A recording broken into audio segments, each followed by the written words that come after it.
কে কোত্থেকে কত টাকা ইনকাম করছো জবাব দিয়ে যাও। মাল সম্পর্কে দুইটি জিজ্ঞাসা, ফিমা আনফাকা মিন আইনা ইকতাসাবা ওয়া ফিমা আনফাকা, মাল কোত্থেকে কামাই করছো বলে যাও, আর কোথায় খরচ করছো বলে যাও। উভয়টাই আমার কাছে বলতে হবে। ইনকাম ভালো কিন্তু খরচ ভালো না, এটাও অন্যায়। আবার ইনকাম খারাপ কিন্তু খরচ ভালো, এটাও আল্লাহর কাছে গ্রহণযোগ্যতা পাবে না। কথা বলেন ঠিক কি ঠিক না? জিজ্ঞেস করছে, এই আব্দুল মালিক তোমার ইনকামের অবস্থা কি বলো, আয় ব্যয় উভয়টাই বলো। আল্লাহ ব্যয়ের কথা পরে কই, আয়টা শুনলি তুমি ব্যয় শুনতে চাবা না। আমার ইনকাম আজীব। বলো কিভাবে? শেষ রাত্রি উঠে তাহাজ্জুদের নামাজ পড়ছি, এরপরে 12 তাসবিহ পালন করছি, দোয়া করছি, মুনাজাত করছি, ফজরের আজান দেশে ঘরে সুন্নাত পড়া সুন্নাত, সুন্নাত ঘরে পড়া সুন্নাত, এবং সূরা কুলিয়া এবং কুলহু দিয়ে পড়া সুন্নাত। এভাবেই সারা জিন্দেগি আমল করছি। ফজরের নামাজ জামাতে পড়া 2.5 ঘন্টা দাওয়াতের মেহনত করছি মহল্লায়। কাজগুলো শুনেন কেমন সুন্দর আব্দুল মালিকের। এরপরে ইশাকের নামাজও পড়ছি, তারপরে বাসায় আইসা আধা পারা কোরআন শরীফ তেলাওয়াত করছি। এরপরে স্ত্রী যা রান্না করছে সুন্নতি তরিকায় বাল বাচ্চা নিয়ে এক দস্তারখানে এক প্লেটে বসে খানা খাইছি। খানা খেয়ে এরপরে রিক্সা ভ্যান খান নিয়ে বেরোইছি। রাস্তায় বেরোনোর পরে যাকে পাইছি, যেই বলছে প্রস্তাব দিয়েছে তাকে উঠেছি, কোনো ভাড়া টাড়া কন্ট্যাক্ট করি নাই। নেমে যাওয়ার পরে খুশি হয়ে যা দিয়েছে তারপর কনাত করেছি। যখনই জোহরের আজান দিয়েছে আর প্যাডেল মারি নাই, যাত্রীদের সাথে কন্ট্যাক্ট করতাম, বাইরে তোমার গন্তব্যে পৌঁছে দেব, তবে আজান হইলে কিন্তু নামাজ না পড়ে আর একটা কদম সামনে বাড়বো না। এমন করে আল্লাহ সারা জিন্দেগি নামাজের মধ্যে কোনো ত্রুটি করি নাই। আজান হইলে আর ভ্যান চালাই নাই। মাগরিবের নামাজ পড়া পাইলে অ্যাক্টিভ দিছি, না পাইলে বাসায় চলে আসছি। ঈশার নামাজ পড়ে সূরা ওয়াকিয়া পড়ছি, এরপরে সূরা মুলুক পড়া, এরপরে বাচ্চাদেরকে নিয়ে দস্তারখানে খানা খেয়া আল্লাহ ওযু সহকারে বিছানায় পিঠ দিয়েছি। বলো আল্লাহ আমার ইনকামের মধ্যে ত্রুটি কোন জায়গায়? আল্লাহকে golden plus thank you, welcome. তাল এদিকে সব তোমার জন্য দরজা খোলা, কিন্তু খরচ করছো কিভাবে এটা একটু সঠিক হয়ে চলে যাও। খরচের ব্যাপারে একটা সমস্যা আছে। ওই শনিবারে ব্যারাকের কিস্তিতে টাকাগুলো দিয়ে দিছি।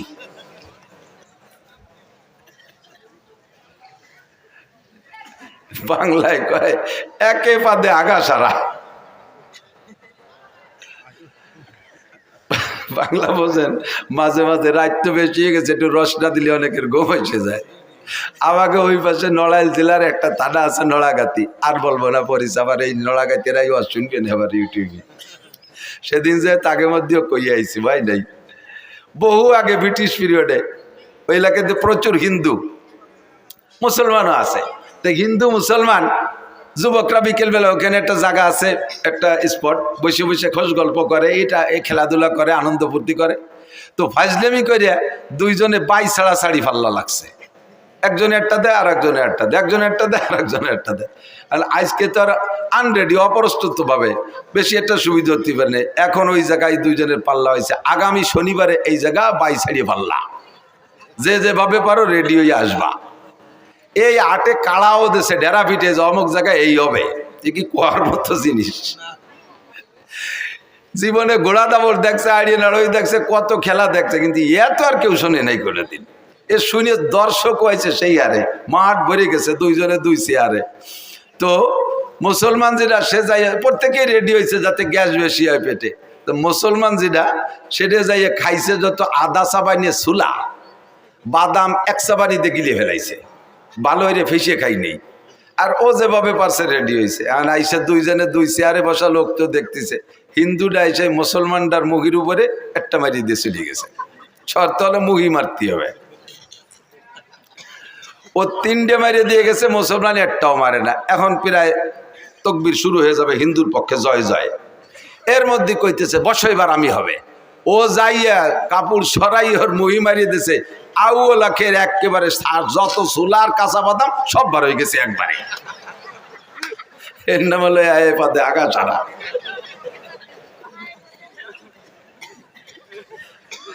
সারা জীবন বইয়া এত দরবেশে ইনকাম করছো, তাহাজ্জুদের টাকা কোনোটা ছাড়ো নাই, পায়ে গায়ের রক্ত পানি করে ইনকাম করছো। খরচ করছো কোন জায়গায় একটু কইয়ে যাও। কয় আল্লাহ গ্রামীণ ব্যাংকের কিস্তি দিছি, আশার কিস্তিতে সব। এই কথা কইস না, আশার কিস্তিতে দিছি। অমুক জায়গা সুদে দিন টাকাগুলো দিয়ে দিছি। আল্লাহ কয় নো টক বাটুস্কুট, কথা হবে না, পিঠে সালা বান্ধ, তেল মাখাও যাতে বাড়ি স্লিপ করে। তোমার আল্লাহ আমার ইনকাম সম্পর্কে তুমি ও জায়গা হাত দিও না, খরচটা কিভাবে আছে এটা একটু শুনে নাও। এই শুনলি তুমি আর অধিক জাতি চাবা না, কও তাই খরচই আগে কও। আল্লাহ প্রত্যেক বছর জাকাত পাই টু পাই আদায় করছি, প্রতিবেশী কত মানুষের যে ঘর বাড়ি বানায় দিছি তার ঠিক নেই, কত মানুষের মেয়ের বিয়েতে সম্পূর্ণ খরচ আমি দিয়ে দিছি। এরপরে কুরবানি দিছি হাটের সবচেয়ে বড় গরু, জাকাত তো দিয়েছি, বছরে প্রত্যেকবার এক একটা উমরা করছি, হজ করছি 5 বার। শুনিও আমার ইনকাম খরচের বিষয়। এরপরে কত মানুষে যে আমার টাকা দিয়ে তবলিগি পাঠাইছে ঠিক নাই, আর মাদ্রাসার মসজিদও আমার করে দেয়া, উত্তর বাসের বিল্ডিংও আমার করে দেয়া। লাস্টের শেষবার যখন হজে গেছি আল্লাহ যাইয়ে দেখি যে কাবা ঘরের গিলাপ দেবে, সে জায়গাও শুনিয়া ও জায়গা 10 লাখ টাকা দিয়ে আসছি। তুমি কও আমারে কিভাবে ঠেকাবা? আল্লাহ কয় তুমি কি চাকরি করতে? কয় এই চাকরি করতাম, বেতন কত ছিল? 25,000। তা 25,000 টাকা বেতনে তুই এত তাতে টাকা বালি কোন জায়গা? তাই কয় এতটা করতে টাকা বালি কোথায়? কয় রাস্তায় দাঁড়াইতাম, ট্রাকের সাথে একটু মুসাফা টুসাফা করতাম, এইভাবে যে কোনো একটা সেল একটা ব্যবস্থা। তুমি ওদিকে হাত দিও না, দাও এই পাশ কত সুন্দর। আল্লাহ কয় পাছায় সালাবান, ধুলাই হবে শয়তান। তোর সুদিয়া টাকা, তোর ঘুষিয়া টাকা, তোর হারাম টাকা দিয়ে আমার কাবা ঘরে গিলাপ দিছিস। আমার দিন তোর মতো হারাম করের কাছে ঠিকানা। আমার দিন আমি চালাবো। ইউরিদুনা লিইউতফিউ নূরাল্লাহি বিআফওয়াহিহিম আল্লাহু মুতিম্মু নূরিহি ওয়ালাউ কারিহাল কাফিরুন। আল্লাহু আকবার। আমার ধর্মের বাতি নিবানোর জন্য কেউ চেষ্টা কম করে নাই। ইহুদ নাসারা হিন্দু বৌদ্ধ খ্রিস্টান সকলেই আমার ধর্মের বাতি নিবানোর চেষ্টা করেছে। চেরাগে রাখেই জাতবার ফরুজাত কাছে কাস্তাব জানাদের শেষ বসুজাত। ধর্মের বাতি নিবানোর বহুজনের চেষ্টা করেছে, আমার ধর্মের বাতি আমি জ্বালাইছি। আমার ধর্মের বাতি জ্বালানো বাতি তেল আমি দেই। ওই বাতিরে নিবাইতে আসলে তার দাড়ি মুখ মাথা সব পুড়ে আগুনের সরকার হয়ে যায়। আমার ধর্মের বাতি কেউ নিবাইতে পারে নাই, পারবেও না। তোর ঘুষকা টাকা দিয়ে ধর্মের বাতি জ্বালাইতে বলছে কে? তোর সুদের টাকা দিয়ে আমার ধর্মের বাতি জ্বালাইতে বলছে কে? শয়তান, তোর ইনকামের টাকা আমি চাই নাই। মিন আইনাক তাসাবা ফিমা আনফাকা। ঢাকায় গেলে রিকশা চালাইতে চালাইতে কিছুদিন পর ঢাকার প্রাণ কেন্দ্রে 10 তলা দালান। টাকাটা কোত্থেকে পাইলে একটু আমার কাছে জবাব দিয়ে যাও। 4 নম্বর প্রশ্ন, মাদা আমিলা বিমা আলিমা। ও মুসলমান, এই 2 দিন ব্যাপী মাহফিলের থেকে উলামায়ে কেরামের কাছ থেকে কম কথা শোনো নাই। জীবনে বহু মাহফিল থেকে আল্লাহু আকবার। আমার মনে হয় যে কোনো একজন বক্তার সম্পূর্ণ বয়ান যদি ইউটিউবে থেকে কালেকশন করে শোনেন, তাহলে ব্যক্তি জীবন থেকে নিয়ে জন্ম থেকে নিয়ে মরণ পর্যন্ত সুন্দর একটা জীবন ব্যবস্থা ওই বয়ানের মধ্যে থেকে সংগ্রহ করতে পারেন। আমি যত বয়ান করি আমার একটা খেয়াল রাখি যে এক জায়গায় একই কথা বারবার বললে মানুষের চর্বিত চর্বণ মনে করবে। তবে সেই বইতে যে আসল কথাগুলো বলবো না তা না, একেবারে বিবাহ শাদী থেকে নিয়ে মরণ পর্যন্ত ধারাবাহিক মানব জীবনে যেখানে যা লাগবে সব কথাগুলো আল্লাহর রহমতে বলা আছে।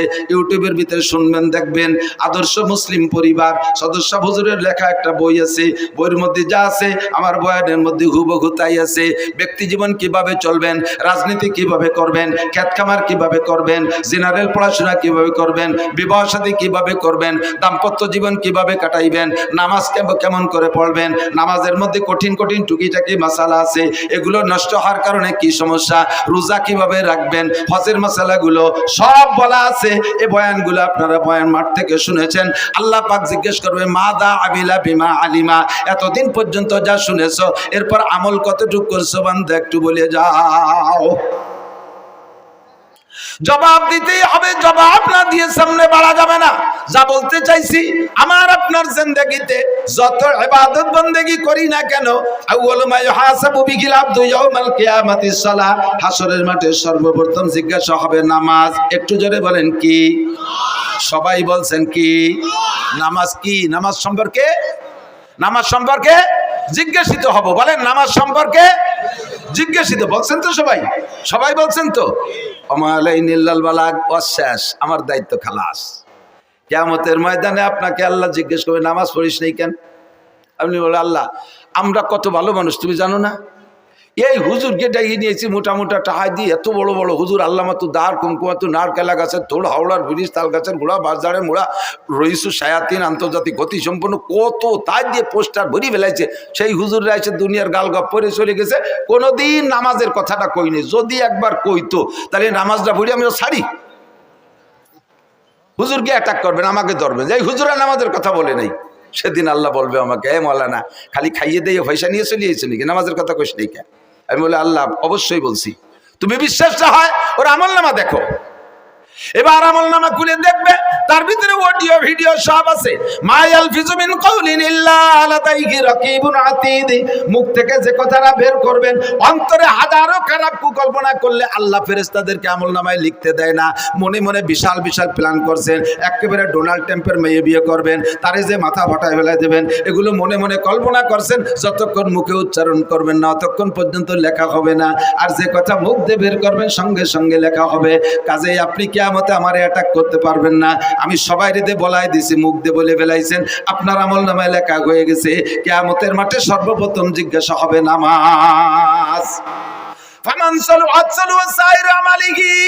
নামাজের প্রশ্নে যে জবাব দিয়ে পার হয়ে যেতে পারবে, ওর কোনো জায়গায় কোনো ঠেক হবে না। নামাজের কারণে সব জায়গা আল্লাহ তারে পার করে দেবে। কেন দেবে? কেন দেবে? নামাজের কারণে কেন তারে সব জায়গা পার করে দেবে? আল্লাহ পাক বলেন, নামাজ যে ব্যক্তি সঠিকভাবে পড়ে সে কোনো অন্যায় করে না। ইন্নাস সালাতা তানহা আনিল ফাহশাই ওয়াল মুনকার ওয়ালা যিকরুল্লাহি আকবার। নামাজ এমন একটা তাবিজ, নামাজ এমন একটা ক্যাপসুল, নামাজ এমন একটা ইনজেকশন, এই নামাজ এমন একটা টিকা, ওই টিকাটা লাগাইলে আর কোনো রোগ হয় না, আর কোনো রোগ হয় না। দেখবেন মাঝে মাঝে পোলাপানের টিকা দেয় না? টিকা দেওয়ার অবস্থা মনে আছে নাকি? টিকা দেওয়ার সিস্টেম কি? যে বাড়ি টিকা দেবে ওই বাড়ির সামনে বড় একটা ব্যানার টানায়, আছে না? আগে মাইকিং করে দেয়, অমুক মহিলা মেম্বারের বাড়ি টিকা দেওয়া হবে, অমুক ওয়ার্ড চেয়ারম্যানের বাড়ি টিকা দেওয়া হবে, অমুক মেম্বারের বাড়ি টিকা দেওয়া হবে, এইভাবে মাইকিং করে যায়। এরপরে যেদিন টিকা দেয় দেখবেন সেদিন বাড়ির সামনে একটা হলুদ ব্যানার টানানো থাকে। ওই হলুদ ব্যানারের ভিতরে কি কি আছে তা কি মনে আছে? দেখবেন হলুদ ব্যানারের মধ্যে গোল একটা বৃত্ত আছে, বৃত্তের মাঝখানে ছোট্ট একটা বাচ্চার ছবি আছে। এবার ওই বৃত্ত ভেদ করে দেখবেন 5টা অথবা 6টা তীর আছে না? সব মিলে তর্জমা কি? এই ব্যানারটা হলো দুনিয়া, আর মাঝখানে যে গোল বৃত্ত এইটাই বাচ্চার হায়াতের এরিয়া, বাচ্চার হায়াতের এরিয়া। এই হায়াতের এরিয়া সীমানা ভেদ কইরা এই দুনিয়ার থেকে 6টা রোগ আছে ওর দিকে যাইতেছে। জন্ডিস আছে একটা রোগ, যদি ওর মধ্যে ঢোকে। এরপরে পোলিও একটা রোগ আছে, যদি ওর মধ্যে ঢোকে। হায়াতের বৃত্ত ভেদ কইরা একবার ঢুকে পড়লে দুনিয়ার কোনো ডাক্তার ডাইতার চিকিৎসা করা ওর মরণ অনিবার্য। ক্যান্সারের একটা জার্ম আছে, এইটা যদি ওর মধ্যে ঢোকে তাহলে ওর মরণ অনিবার্য। এই 6টা রোগ মানে 6টা তীর মানে 6টা রোগ। এবার হায়াতের বৃত্ত ভেদ করে বাচ্চার দিকে 6টা তীরে 6টা রোগে আক্রমণ করতেছে। এবার ডাক্তাররা গবেষণা করে দেখছে এই রোগগুলো যদি দেহের মধ্যে ঢুকে যায় তাহলে আর চিকিৎসা হবে না। কাজে এই রোগের আগে প্রতিরোধ করতে হবে। এই প্রতিরোধের জন্য একটা টিকা তৈরি করছে, যেই টিকাটা নিয়মতান্ত্রিক ভাবে কয়েক মাস যাবত দিলে ওই 6টা রোগ তার মধ্যে ঢুকতে পারে না, 6টা রোগ ঢুকতে পারে না।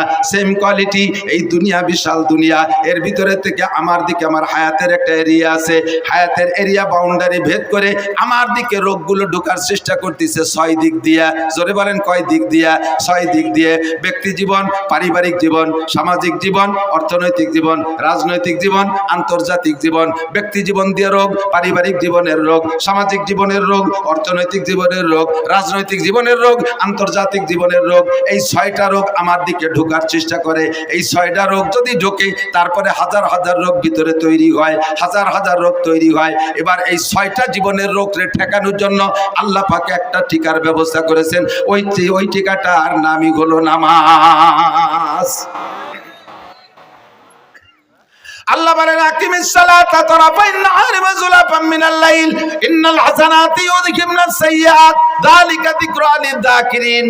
উতলু মা উহিয়া ইলাইকা মিনাল কিতাব ওয়া আকিমিস সালাহ ইন্নাস সালাতা তানহা আনিল ফাহশাই ওয়াল মুনকার ওয়া লাযিকরুল্লাহি আকবার। আল্লাহর কসম, আল্লাহর কসম, তার 99 নামের কসম, তার ইসমে জাতের কসম দিয়ে বলি, যদি কোনো ব্যক্তি সঠিকভাবে নামাজ পড়ে, অরিজিনালি কোনো ব্যক্তি যদি নিয়মতান্ত্রিকভাবে নামাজ পড়ে, ওই নামাজি ব্যক্তিকে নামাজে তারে ঘুষের থেকে ফিরাইতে বাধ্য হয়, সুদের থেকে ফিরায় তারে, জিনার থেকে ফিরায় থাকে, মদের থেকে ফিরায় থাকে, গাজার থেকে ফিরায় থাকে, বেপরদার থেকে ফিরায়, আইলঠেলার থেকে ফিরায়, জালদলির থেকে ফিরায়, মিথ্যা সাক্ষী থেকে ফিরায়, মিথ্যা মামলার থেকে ফিরায়, মাপে কম দেওয়ার থেকে ফিরায়, মাপে বেশি আনার থেকে ফিরায়, মালে ভেজাল দেওয়ার থেকে ফিরায়, ফরমালিন মিশরি থেকে ফিরায়, দুধে পানির দিকে দেওয়া থেকে ফিরায়, আরে মুখের গুনার থেকে ফিরায়, অকথ্য ভাষায় গালাগালি করতে দেয় না, কুদৃষ্টির থেকে ফিরায়, কান্দে খারাপ জায়গা থেকে ফিরায়, হাতরে খারাপ জায়গা থেকে ফিরায়, শরম রাগে শরম কাকে অবৈধ জায়গা থেকে ফিরায়, পা দুটোকে হারাম জায়গা যাওয়ার থেকে ফিরায়,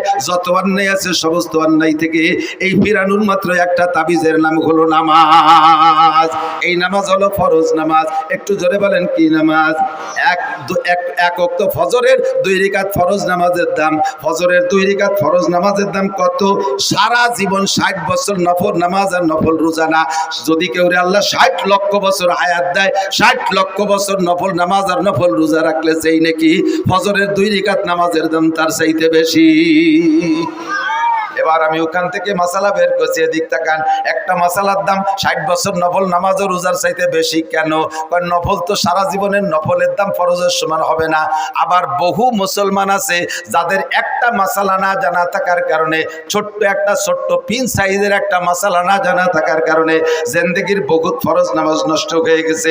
আমার দিক জিন্দেগির বহুত ফরজ নামাজ নষ্ট হয়ে গেছে। ভেরি ভেরি ইম্পর্টেন্ট একটা মাসালা আপনাদের জন্য আমি সংগ্রহ করছি। এই মাসালাটার দাম আপনি নিজেই জবাব দেবেন। ওই মাসালাটা না হওয়ার কারণে, সঠিক না জানা থাকার কারণে ফরজ নামাজ নষ্ট হয়েছে। আর 2 রাকাত ফরজ নামাজের দাম 60 লক্ষ বছর নফল নামাজের চাইতে বেশি। কথা বলুন ঠিক কি ঠিক না? এবার সেই মাসালাটা কি মাসালা? আপনি ইমামের পিছনে নামাজ পড়েন। আমি তো একটা দাড়ি যখন গজাইছে, নিতান্ত গরিব বাপের ছেলে ছিলাম আমি। এখনো পর্যন্ত আমার আব্বার রেখে যাওয়া যা আছে তার থেকে 1 ইঞ্চি জমিও আমি ভাগে পাইনি। আব্বার ইনকাম থেকে আমি একখান ভাঙ্গা টিন, একখান ফুটো থালও আগে পাইনি। ছোট্ট একটা সংসারের আমরা সন্তান ছিলাম। আমার আব্বা গরিব মানুষ, কৃষক ছিলেন। যা কামাই করছেন কোনো মতে আমাদের খাওয়াই বাসাইছে। সোনের একটা ঘর ছিল আমাদের, 2-5 শতাংশ জমির উপরে বাড়ি, ছোট 2 ভাইরে বাড়ি, ঘরটর যা ছিল সব দিয়ে টিয়ে আলাদা বাড়ি করছি, জায়গা কিনে। আমরা বড় 2 ভাই, বাপের কিছু পাইনি। বাপের 1 বস্তা দোয়া পাইছি। ছাত্র বয়সে আব্বা টাকা দিতে পারতেন না, এসে গেলে একটু বলা লাগে। বহুত ছাত্ররা আছে তারা অভাবের কারণে পড়া বাদ দিয়ে চলে যায়। আমি এটা আদৌ বিশ্বাস করি না। আমার আব্বা আমাকে 11-12 বছর মাদ্রাসায় পড়ছি, যা 2-1 পয়সা দিতে পারতেন কষ্ট করে, সম্পূর্ণ 12 বছরের টাকা একত্রিত করলে 100 টাকা হবে না। বিশ্বাস করতে পারবেন না। তাহলে কিভাবে পড়ছি, কিভাবে যে পড়ছি এটা আমিও জানি না। যখন একটা দাড়ি গজাইছে তখন আমি সাবালেগ হয়েছি, এইটা বুঝাইয়া এই দাড়িটা দেখাইয়া মসজিদের ইমামতি নিছি। সেই থেকে ইমামতি করতে করতে দাওরা হাদিস পর্যন্ত পাশ করছি, আলহামদুলিল্লাহ। তবে আমার ইমামতির কারণে কোনোদিন আমার পড়ার উপরে কোনো প্রভাব পড়ে নাই। মাদ্রাসা থেকে 4 কিলোমিটার দূরে লজিং থাকছি, বড় একটা মধুমতি নদী পার হয়ে ওপার। জিন্দেগিতে 1 ঘন্টার 1 মিনিটও আমি পিছিয়ে পড়ি নাই। জল বৃষ্টি তুফান যাই হোক আমার কোনো ক্লাস মাইন নেই, এবং জীবনেও কোনোদিন ক্লাসে সেকেন্ড হই নেই। তাহলে মনে হচ্ছেন থার্ড হইছি। গহরডাঙ্গা বোর্ডে টাইটেলের বছর আমি ফার্স্ট স্ট্যান্ড করেছি। অনেকে এগুলো ক্রেডিট বললে কিছু মনে করতে পারেন, একটা জিনিস বোঝানোর জন্য বলছি, জাস্ট এই কথাটাই বোঝানোর জন্য যে অভাবের কারণে লেখাপড়া ঠেকে থাকে না। তো সেই থেকে ইমামতি করতে করতে অভিজ্ঞতা আছে যে মুসল্লি ভালো ডকশক দেখলি বাড়ি পাকা মুসল্লি তা না। এত বড় পাগড়ি 3 খেতায় দিয়ে বাঁধছে, 43 বন্ধের যুব্য একটা গায়ে, ওর বাবা গাড়ির উপরে যায় নামাজ, বগলে দস্তার খান, হাতে কুড়া লাঠি, 500 দানার তসবি, চশমা পাই দিয়ে কি না চশমা সয়ে দিয়ে একই ডাটে সাটে ঠেকে যে খুব বহুত বড় আলেম। বোমা মারলেও ভিতরে তো একটা বা বেরোয় না, জাল খেয়াও দিলে টালিব বেরোয় না। মশলা তো দূরে থাক, আমাকে ওই পাশে জিলানো লাইল আছে না, আর আমাদের গোপালগঞ্জের শেষ থানা কাশিয়ানির শেষ মাথায় একটা গ্রাম আছে নড়াইল, নড়াইল গ্রাম আছে, ব্যাসপুর নড়াইল কয়। তো এই ব্যাসপুর নড়াইল, ওই গোপাল নড়াইল জেলা নড়াইল থেকে একটা তবলিগ জামাত আইছে। এই তবলিগ জামাত আইসা এক মসজিদে 3 দিন 3-4 বুড়োরে টার্গেট করছে। যুবকদের যা পড়াইছে পারছে, বুড়োকে তো বেরেন কম, 4 বুড়োরে ধরছে। কাকা মশলা মশাইল কি দেখি জানেন? কিচ্ছু না, নামাজ পড়তে পড়তে কপালে দাগ হয়ে গেছে। আলহামদুলিল্লাহ তো জানেই না, আরো কতটা জানে না, তা শুনলে আশ্চর্য হবেন। এই 4 বুড়ো কলেমায় তো এবাও জানে না। লাস্টে যে ধরা পড়ছে কলেমায় তো এবার, যখন ইন্টারভিউ নিয়েছে দেয় যে বুড়োরা কলেমাই পড়তে পারে না। আমির সাহেব বলে কাজটা করছেন কি? আজ বাদে কাল যাবেন মরিয়ে, কাল নাও আসতে পারে, আজও মরতে পারেন। বয়স 75-80 হয়ে গেছে আর আজও কলেমাটা পড়তে পারেন নাই। মান কানা আখিরু কালামিহি লা ইলাহা ইল্লাল্লাহ ফাদাখালাল জান্নাহ। যার জীবনের শেষ কলেমা লা ইলাহা ইল্লাল্লাহ, ওইটা বিনা হিসাবে জান্নাতে চলিয়া যাইবে। সেই কলেমাটাই পড়া শিখলেন না। আপনি নামাজের কি গুড়ার ডিম পড়ছেন, এতদিন ইবাদত বন্দেগী কি কসু করছেন, কলেমাই যদি না জানেন। এই 3 বুড়ো 4 বুড়োরে নিয়ে 4 দিন পর্যন্ত আমির সাহেব কলেমার মস্ক করাইছে। এই যে দেখ 500 না পাল্টিয়েছে। যত খুদকুড়ো কাটা সামনে বসে জীবন বই ওয়াজ করবো কি কসু। শিক্ষিত জ্ঞানী গুণী ভালো মানুষ যদি সামনে বসে, তাদের দিক নজর পড়ে ওয়াজের কোয়ালিটি সেই রকম হয়। আর এই যে খুদকুড়ো গুলো হয়েছে সামনে বুঝে থাকে, ওয়াজ বোঝেও না, যে চানাচুর বাদাম নিচে কাটুর কুটুর হতে তালে হয়েছে শৈল ইন্দির দল। না তোরা আমার কাছে 10টা নিয়ে যা, দোকানে যা, চল আমার দিকে বৈশা 3 দিন পর্যন্ত মসজিদে মস্ক করাইছে কলেমা। শেষের দিন মাহফিল আমার ওই এলাকায়, আমার কাছে এসে রিপোর্ট দিচ্ছে, হুজুর সব মাহফিলে আপনি তবলিগের তশকিল করেন, তবলিগের কথা বলেন, আপনার এলাকায় এটা তবলিগ করেন না। কি সমস্যা কি? এই ঘটনা 4 বুড়ো যে কোনো সময় মরতে পারে, 75 থেকে 80-র মধ্যে বয়স, আজও কলেমাটা ভর্তি পারে না। এই 3 দিন পড়াইছি, তাও ঈশার সময় ইন্টারভিউ নিছি, হয় না। কি কয়? লা ইলাহা মুহাম্মাদুর রাসূলুল্লাহ, লা ইলাহা মুহাম্মাদুর রাসূলুল্লাহ। রাগ হয়ে ধমক দিয়ে, আমি যে কোনো সময় মরতে পারে, আজ কলেমা ঠিক করে ভর্তি পারে, লা ইলাহা মুহাম্মাদুর রাসূলুল্লাহ। মাঝে ঠিক করলে কোথায়? বুড়োরা আমার রাগ করে কয় সব জায়গার কলেমা একরকম না। মিয়া তুই কলি হয়ে যাবে, সব জায়গার কলেমা একরকম। তোমাকে নড়াইলে কলেমা লা ইলাহার পরে ইল্লাল্লাহ আছে, ইবার আসতে থাকে না, এরকম নাকি? বহুজন আছেন এখনো পর্যন্ত 4টে কলেমা শুদ্ধ করে বলতে পারে না, আছে না নাই কথা কয়? বহু মুসলমান আছে, বহু মুসলমান আছে। এর মধ্যে ইমানে মুফাসসালের ইন্টারভিউ নিলে জড়িয়ে যাবে অর্ধেক, ইমানে মুজমালের ইন্টারভিউ নিলে জড়িয়ে যাবে অর্ধেক। আর এই ইমানে মুজমাল আর ইমানে মুফাসসালের তরজমা আপনার বুঝা ফরজ। বিশ্বাস করার সাথে সাথে বুঝার আগে, বিশ্বাসের আগে বুঝতে হবে, বুঝে তারপরে বিশ্বাস করতে হবে। পারেন না বহু মানুষ, কথা কন।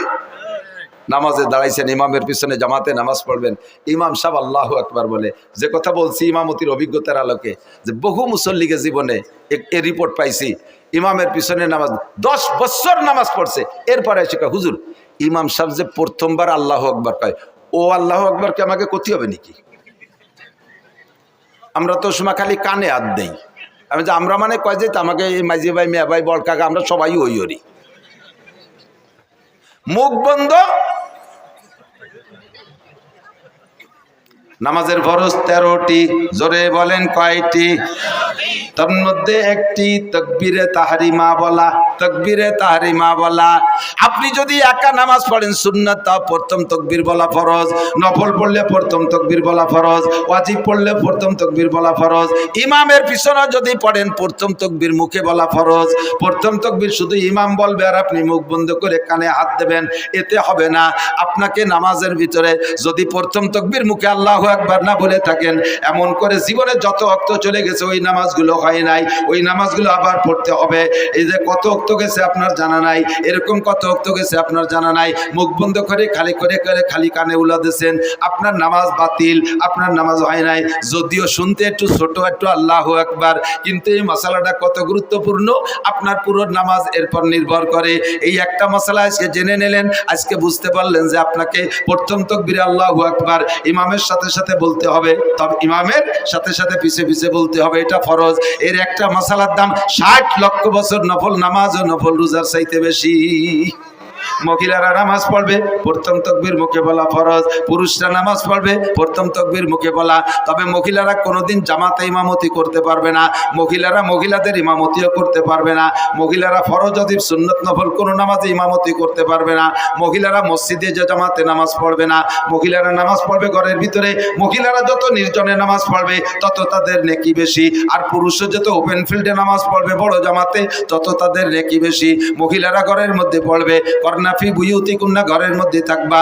মহিলাদের জুমর নামাজ নাই, মহিলাদের ঈদের নামাজ নাই, মহিলাদের জানাজার নামাজ নাই, মহিলাদের জামাতে নামাজ নাই, 5 ওয়াক্ত জামাতে নামাজ পড়বে না।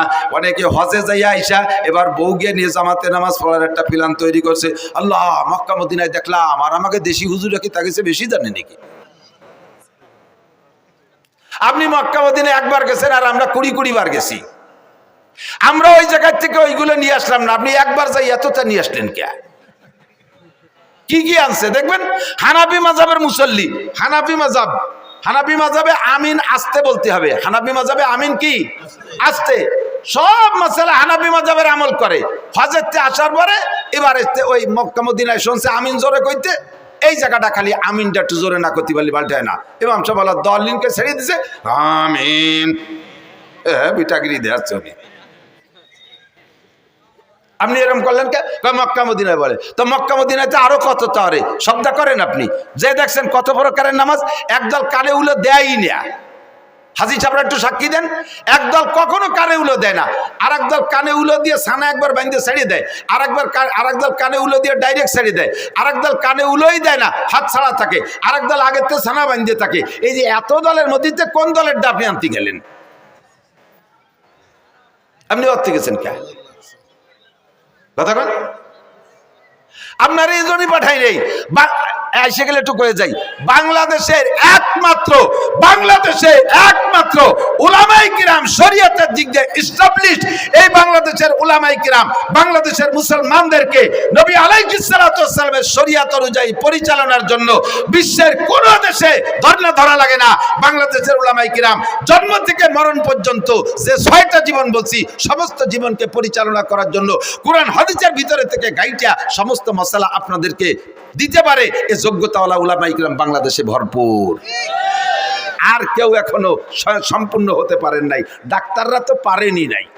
বাংলাদেশ সরকার মেডিকেল সায়েন্সের কলেজ বিশ্ববিদ্যালয়ের জন্য কোটি কোটি টাকা খরচ করতেছে ডাক্তার বানানোর জন্য।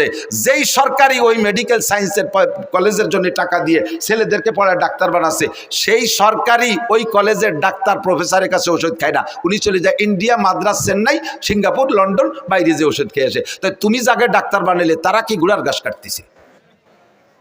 কি ডাক্তার বানাইলে যে তাদের কাছে তোমার আত্মবিশ্বাস যেন ওষুধ খাইতে? এখনো পর্যন্ত সেনাবাহিনী পূর্ণাঙ্গ হতে পারে নাই। সেনাবাহিনীর অফিসারকে আমেরিকা প্রশিক্ষণে পাঠাইতে হয়, ইন্ডিয়া পাঠাইতে হয়, চায়না পাঠাইতে হয়, সে জগতে কোটি কোটি টাকা খরচ হচ্ছে, এখনো পর্যন্ত সেখান থেকে সুফল আসে নাই। একটা অস্ত্র বানাইতে পারে না, একটা ড্রোন বানাইতে পারে না, একটা বন্দুক রাইফেল বানাতে পারে না, একটা গুলি বানাতে পারে না, একটা সুর ভাষা ফুটো উঠতে দিতে পারে না। কতক্ষণ কোন মেশিন বানাতে পারে? আল্লাহর রহমতে বাংলাদেশের উলামায়ে কিরাম শরীয়তের এ টু জেড তৈরি করতে পারে। এর জন্য বিদেশে মক্কা মদিনায় যাওয়া লাগবে না। নিজেরা পারেন না বলে মনে হচ্ছে হুজুররা পারে না, তাই মনে হয় না। আলমাবিয়া কিছু আল্লাহ নামছি, আমি মাঝে মাঝে কই না তামাশা হয়ে একেবারে সচক্ষে দেখছি। যাইতেছি আমি চট্টগ্রাম, ঢাকার থেকে ফ্লাইটে যাব, এয়ারপোর্টে ঢুকছি, দেখি যে বাংলাদেশি টাইগাররা বিদেশে যাচ্ছে। টাইগার ক্রিকেটের টাইগার, এই বুকি পতাকা, পিঠি পতাকা, মাথায় পতাকা, ক্যাপে পতাকা, প্যান্টে পতাকা, জ্যাঙ্গি পতাকা, ব্যাগে পতাকা, সব জায়গা পতাকা আর পতাকা। আমি কই এত পতাকা কোন জায়গা যাবে? যে এমপি মন্ত্রীরাও আগায় দিতে আইছে, বলতেছে বাংলাদেশের টাইগাররা শ্রীলঙ্কা যাচ্ছে হরিণ শিকার করতে, ক্রিকেট খেলতে। তো কয়দিনের ম্যাচ? কয় যে শ্রীলঙ্কা 2 দিন, পাকিস্তানে 3 দিন, ভারতে 2 দিন, 5 দিনের ম্যাচ। কি বলে 3 আর 2 5 আর 7, 1 সপ্তাহ। ওরা তো আমার চেনে, এই প্লেয়াররা, ওরা আমার কাছে দোয়া নিল যে হুজুর একটু দোয়া করেন যাতে এবার কিছু নিয়ে আসতে পারি। আমরা তো একটা বাঙ্গা সার কাপড় আনতে পারি নি বিদেশের তে, এবার যাতে একটা কিছু নিয়ে আসতে। আমি দোয়া আল্লাহ যে আল্লাহ এবার যেন কিছু পারে। আমার সাথে একজন কয় হুজুর এই ক্রিকেট খেলার জন্য দোয়া আনলেন। আমি বললাম যে পাগল, বাংলাদেশ আলারা কোনো জায়গায় থেকে কিছু আনতে পারে না, ওরা এবার একটা কিছু আনুক, যা ওইরি আনুক, খেমসি ওইরি আনুক, চড়াচড়ি লাইথলে থিরে জিতে আসুক, আর শুনতে একবার একটু ভাসটা হইয়ে কোনো দেশে তো ভাষ্য হতে পারে না। পরে 1 সপ্তাহ চলে যাওয়ার গেল, 10 দিন চলে যায়, 12, 13, 15 দিন চলে যায়, খবর টবর পাই না। এবার এই ক্রিকেট দেওয়া পার্টিতে জিজ্ঞেস করলাম যে এই যে অমুক তারিখে যে একটা টিম গেল বিদেশে হরিণ শিকার করতে, টাইগাররা, এরা আসলো কবে, কি দিয়ে কি রেছে, তা তো খবর টবর পাই না। কয় যে সব জায়গাতে ঠকিয়ে গেছে, পরে মনে হয় এদের ব্যানে টেনে চলিয়ে আসছে, জনিটের পাইনি। আমার বাংলাদেশের হাফেজরা কোন দেশের থেকে ঠগিয়ে আসে না, কথা বলেন ঠিক ঠিক না? সারা পৃথিবীর যত মুহাদ্দিস আছে তার ভিতরে 1 নম্বর মুহাদ্দিস আমাদের বাংলাদেশে মাওলানা আব্দুল মালিক সাহেব, বাইতুল মুকাররমের খতিব সাহেব।